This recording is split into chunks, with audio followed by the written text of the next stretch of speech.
Assalamualaikum warahmatullahi wabarakatuh. Salam, Om Swastiastu, Namo Buddhaya, salam kebajikan, Rahayu. Semoga kita selalu dalam keadaan sehat dan selalu dalam lindungan Tuhan Yang Maha Esa. Perkenalkan, saya Anugrah Humaira, SGZ MKes, dosen tetap program studi Gizi di Stikes Pekanbaru Medical Center.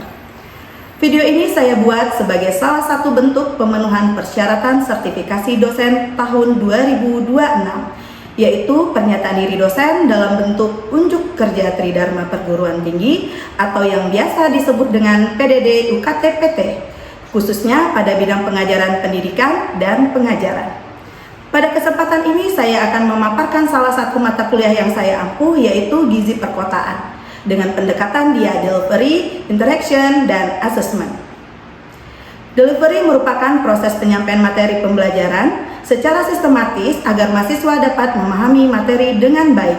Interaction merupakan proses komunikasi dan interaksi antara dosen dan mahasiswa selama kegiatan berlangsung. Sementara itu, assessment merupakan proses evaluasi melalui pemberian tugas maupun bentuk penilaian lainnya untuk mengukur tingkat pemahaman mahasiswa terhadap materi yang telah dipelajari. Selanjutnya, izinkan saya menyampaikan gambaran umum mengenai mata kuliah Gizi Perkotaan dengan kode mata kuliah MK513 merupakan mata kuliah wajib program studi Gizi yang berbobot 2 SKS.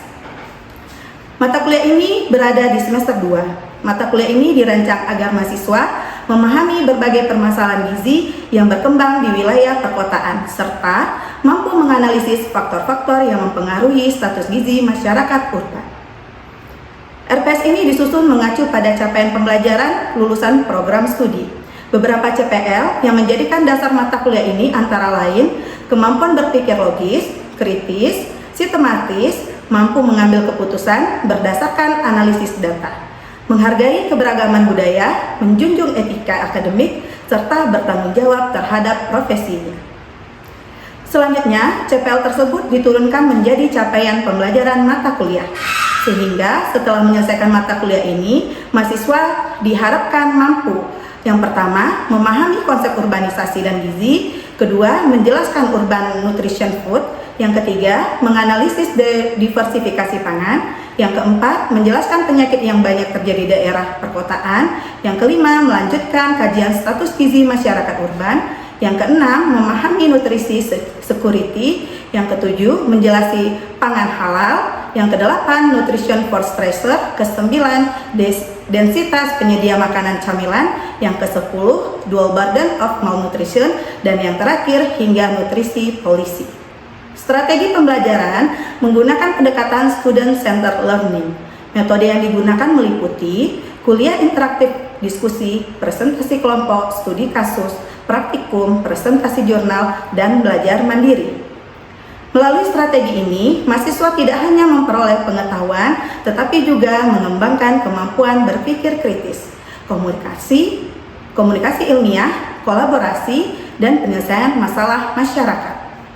Penilaian dilakukan secara berkelanjutan menggunakan asesmen formatif maupun sumatif. Komponen penilaian terdiri atas kehadiran sebesar 5%, tugas 20%, sikap 10%, ujian setengah semester 30%, dan ujian akhir semester sebesar 35%. Selain penilaian hasil belajar, digunakan pula rubrik penilaian presentasi, makalah, serta soft skill untuk mengukur kemampuan komunikasi, tanggung jawab, kerjasama, disiplin, dan profesionalisme mahasiswa. Demikian pemaparan mata kuliah Gizi Perkotaan. Selanjutnya, untuk video pembelajaran, mari kita simak bersama-sama. Selamat menyaksikan.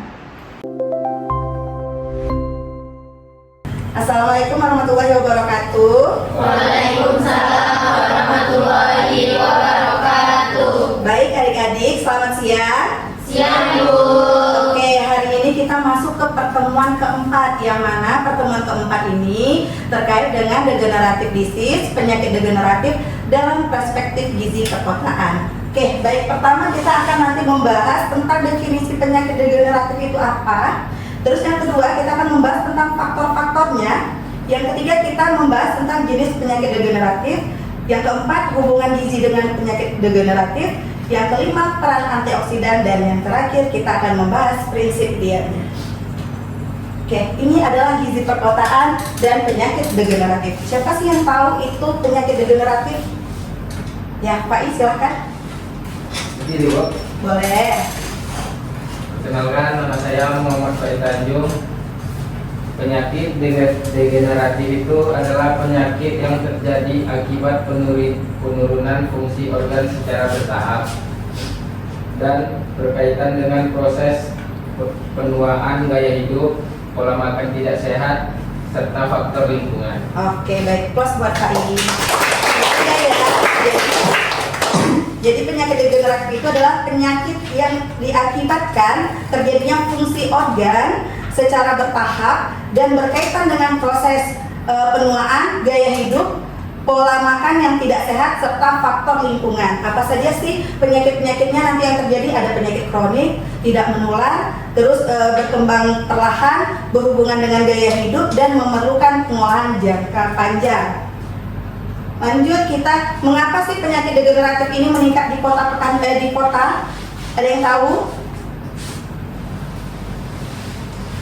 Oke, baik. Ibu akan menjelaskan kenapa sih kok penyakit ini bisa meningkat di kota. Yang pertama itu terjadinya adanya urban. Yang kedua modernisasi. Yang ketiga adanya teknologi. Yang keempat adanya perubahan sosial ekonomi.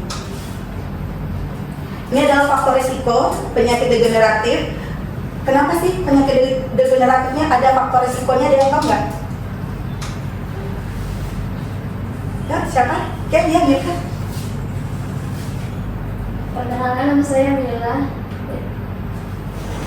Faktor yang dapat dimodifikasi yaitu pola makan, aktivitas fisik, merokok, alkohol, dan obesitas. Oke, aplaus untuk Mila. Faktor risiko penyakit degeneratif ini dipengaruhi oleh beberapa faktor yang dapat kita kendalikan dan faktor yang tidak dapat diubah. Nah, ini ada faktor yang dapat dimodifikasi. Apa sih faktor yang dapat dimodifikasi? Pertama itu adanya tinggi gula, tinggi garam, tinggi lemak jenuh, rendah serat, rendah kuah, dan rendah sayur. Itu faktor yang dapat dimodifikasi. Terus, yang kedua, apalagi adanya aktivitas fisik. Berdasarkan data WHO merekomendasikan minimal untuk kita melakukan aktivitas fisik itu sekitar 150 sampai 300 menit per aktivitas sedang kalau misalnya dia dilakukannya per minggu. Terus ada lebih tingginya, tingkatannya lebih tingginya itu 75 sampai 150 menit aktivitas berat per minggunya. Terus yang ketiga ada merokok, meningkatkan resiko terjadinya penyakit hipertensi, terjadinya penyakit jantung, terjadinya stroke, dan yang terakhir terjadinya kanker. Nah, apalagi sih yang harus kita perhatikan? Adanya alkohol, meningkatkan resiko sirosis, hipertensi, diabetes, dan kanker. Dan yang terakhir adanya obesitas. Kalau di perkotaan, obesitas ini sangat tinggi karena terutama obesitas sentral yang mana lingkar pinggang itu pada pria besar dari 90, pada wanita itu besar 80 cm.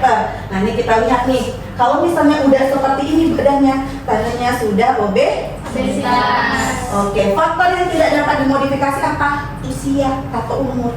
Terus apalagi jenis kelamin? Bisa nggak jenis kelamin dimodifikasi? Enggak. Terus ada genetik dan yang terakhir riwayat keluarga. Sampai sini yang ingin ditanyakan? Oke, cukup. Ini adalah jenis-jenis penyakit degeneratif. Siapa yang tahu? Apa saja sih? Oh ya, oke, silakan. Jadi jenis-jenis sebelumnya perkenalkan, saya Sicilia Putri. Jadi penyakit degeneratif itu ada obesitas, diabetes mellitus, hipertensi, dislipidemia, penyakit jantung koroner, stroke, osteoporosis, dan kanker. Oke, aplaus untuk Cecil. Ada yang menjawabnya. Jadi di sini kita lihat ada jenis-jenis penyakit degeneratif. Yang pertama itu adanya terjadinya obesitas. Obesitas ini terjadi ketika energi masuk lebih besar daripada energi yang dikeluarkan. Yang mana penyebabnya energi masuk dengan energi keluar itu sangat berbeda. Kurangnya aktivitas fisik, terutama bergerak, berjalan, atau melakukan olahraga kecil. Terus kurangnya banyaknya mengkonsumsi makanan ultra processed food. Ada yang tahu makanan ultra processed food? Enggak? Sosis. Apalagi nugget. Nah, itu adalah makanan ultra processed food. Nah, yang kedua itu adanya diabetes mellitus tipe 2 yang mana terjadi akibat resistensi insulin. Faktor risikonya terjadinya obesitas, kurangnya olahraga, riwayat keluarga, diet tinggi gula, yang mana gejalanya ini banyak mengkonsumsi makanan-makanan yang cepat saji. Terus makanan yang apa lagi? Junk food. Terus harus banyak mengkonsumsi minum, banyak kencing dan berat badannya turun. Yang ketiga itu kita akan membahas tentang hipertensi, yang mana tekanan darah hipertensi berapa yang dikategorikan hipertensi? 130/90. Oke, kalau di sini untuk yang dikategorikan hipertensi itu dia besar dari 140/90 mmHg. Yang mana faktor risikonya ini terjadinya mengkonsumsi banyaknya garam, terus terjadinya obesitas, stres, dan kurangnya olahraga. Apa sih komplikasinya? Akan mengakibatkan terjadinya stroke pada penderita hipertensi, gejala gagal ginjal, dan penyakit jantung. Terus dislipidemia ini ditandakan dengan LDL-nya tinggi, trigliseridanya tinggi, HDL-nya rendah, maka akan berdampak pada aterosklerosis dan penyakit jantung. Terus yang kelima itu adanya penyakit jantung koroner, yang mana terjadi akibat penyempitan pembuluh darah pada jantungnya. Jadi tadinya jantungnya besarnya segini, karena adanya penyempitan akhirnya menyempit pembuluh darahnya. Terus faktor resikonya ini adalah hipertensi, diabetes, dislipidemia, dan merokok.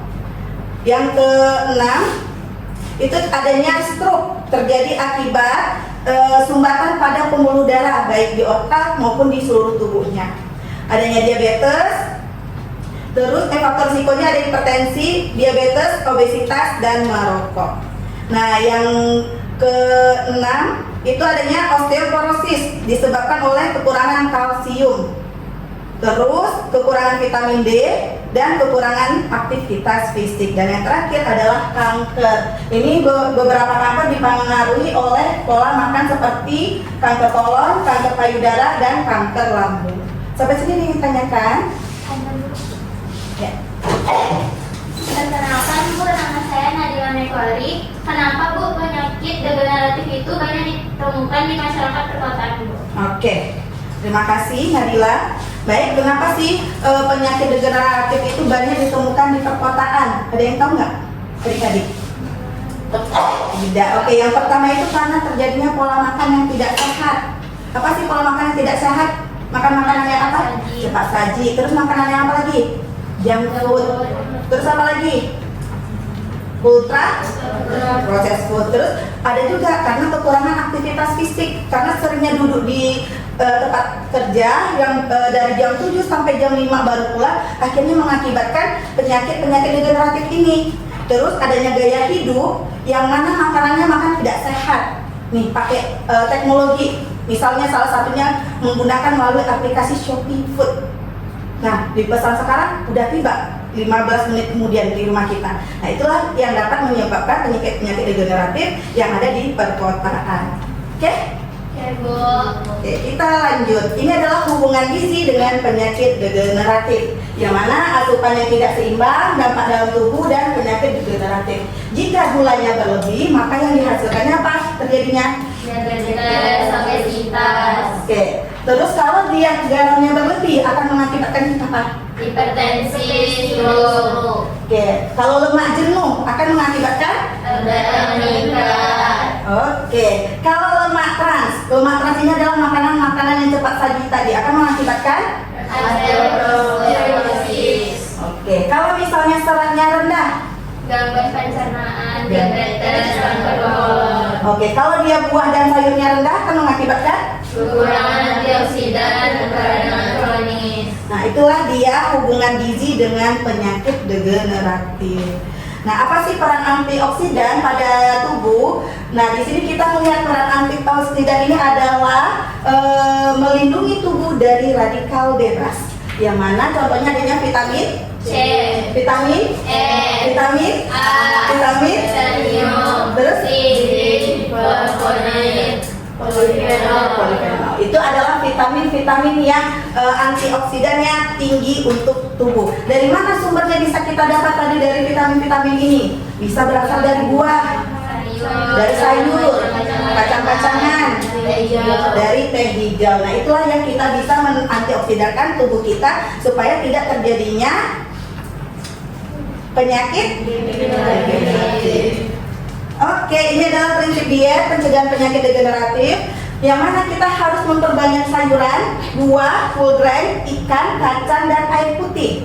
Yang harus kita kurangi adalah gula, garam, lemak jenuh, lemak trans, minuman manis, dan makanan-makanan fast food. Oke, sampai sini ada yang ditanyakan? Tidak? Tidak, Bu.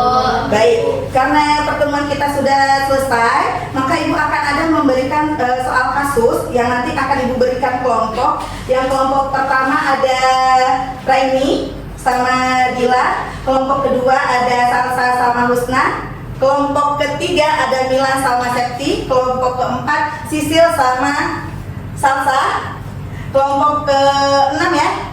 Keenam berarti Fai, Dinda sama Weni. Yang mana soalnya ini yang kalian harus membahas menyelesaikan identifikasi faktor resiko penyakit degeneratif pada kasus ini. Terus yang kedua, tentukan status gizi berdasarkan IMT dan lingkar pinggang. Yang ketiga, jelaskan hubungan gaya hidup perkotaan dengan kondisi pasien. Yang keempat, rancang intervensi gizi menggunakan prinsip gizi seimbang. Yang kelima, buat menu sehari yang sesuai untuk pasien. Dan yang terakhir, susun program edukasi gizi yang dapat di tempat kerja pasien. Oke? Oke, kita mulai untuk menjawab kasusnya yang tadi udah dibagi kelompok. Sekarang Ibu mau kelompok 1 menjawab pertanyaan kasus dari nomor 1. Bagaimana untuk mengidentifikasi faktor resiko penyakit degeneratif pada kasus yang ini? Sebelumnya, perkenalkan nama saya Andraini dari perwakilan kelompok 1. Mengenai identifikasi seperti kasus ini, faktor risiko yang dapat dimodifikasi yang pertama itu pola makan yang tidak sehat, sarapan hanya kopi manis dan roti. Yang kedua, konsumsi fast food sebanyak 4 kali per minggu, minuman manis setiap hari, kemungkinan tinggi gula, garam, lemak jenuh, dan rendah serat. Yang kedua, aktivitas fisik yang rendah, duduk lebih dari 9 jam setiap hari, olahraga hanya 1 kali dalam sebulan. Yang ketiga itu adanya faktor obesitas, IMT dengan IMT 30,5 kg meter kuadrat, lingkar pinggangnya 102 cm, menunjukkan obesitas sentral. Yang keempat ada faktor metabolik, menunjukkan hipertensi 150/95 mmHg, BDP-nya 132 mgdl, mengarah pada diabetes mellitus. Kolesterol total tinggi 245 mgdl. Yang keenam itu ada gaya hidup sedentari, pekerjaan kantoran dengan aktivitas fisik minimal, mobilitas rendah, dan kebiasaan duduk dalam waktu yang lama. Oke, aplaus untuk nomor 1. Oke, lanjut, Ibu akan memilih untuk pertanyaan di kelompok 2. Tentukan status gizi berdasarkan IMT dan lingkar pinggang. Ya, kelompok 2, siapa yang akan mau menyampaikan?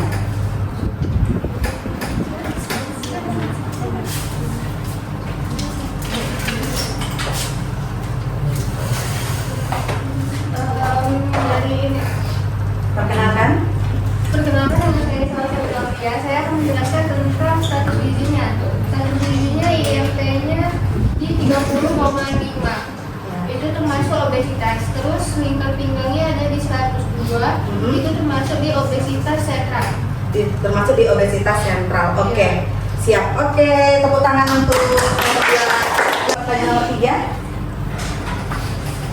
Perkenalkan, nama saya Erdiana Ilaika. Jawabannya yaitu konsumsi makanan cepat saji, tinggi kalori, tinggi lemak jenuh, tinggi garam, tinggi gula. Akibatnya ada obesitas, hipertensi, dan dislipidemia. Yang kedua ada konsumsi minuman manis, yaitu meningkatkan asupan gula sederhana, resistensi insulin, risiko diabetes tipe 2, penambahan berat badan, terus ada aktivitas fisik rendah, duduk lebih dari 9 jam per hari, menyebabkan pengeluaran energi rendah, penumpukan lemak tubuh, penurunan sensitivitas insulin.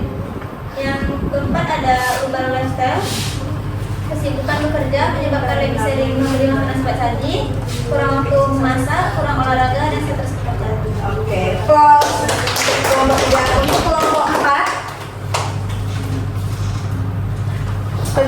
kelompok 5. Tadi perencanaan intervensi sudah. Kelompok 5 buat menu sehari sesuai untuk pasien. Oke. Perkenalkan, saya Mustika ini perwakilan dari kelompok 5.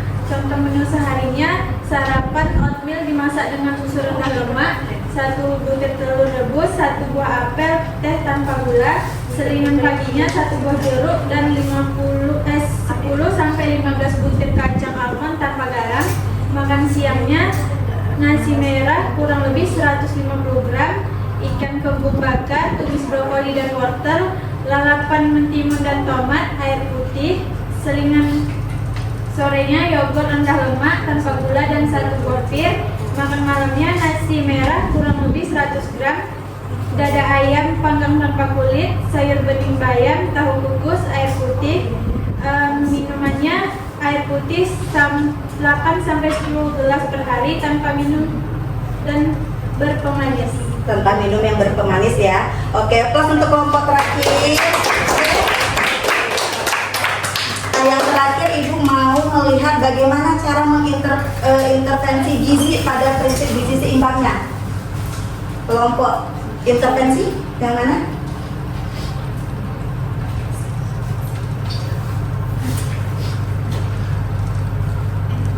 Ya, silakan. Itu ya, berdiri. Perkenalkan, nama saya Salsa Muti Abbas. Untuk kelompok intervensi, apa yang harus diberikan pada pasien tadi? Pertama itu batasi gula, garam, lemak. Terus pilih makanan segar alami. Yang ketiga, konsumsi sesuai kebutuhan energi. Yang keempat, aktivitas fisik teratur 150 menit per minggu. Oke. Untuk minumnya gimana? Air putihnya harus berapa sih yang diberikan? Air putihnya 8 gelas per hari. Setara dengan apa? 1 liter ya? Setara dengan 1 liter per harinya. Oke. Untuk lauknya seperti apa? Mengkonsumsi apa dia? Ada ikan, Mm-mm. telur, Terus? terus ada buah-buahan juga. Ada buah. Ada karbohidrat harus dipenuhi? Ada Ya, berarti ada karbohidrat, protein, dan lemak dan sayuran, serat. Oke, plus untuk kelompoknya. Baik, untuk pertemuan keempat kita sudah selesai dengan pertanyaan-pertanyaan yang sangat luar biasa, dan kalian juga bisa menjawab soal kasus hari ini. Yang mana untuk minggu depan kita akan ketemu kembali. Saya akhiri, wabillahi taufiq wal hidayah. Assalamualaikum warahmatullahi wabarakatuh. Waalaikumsalam.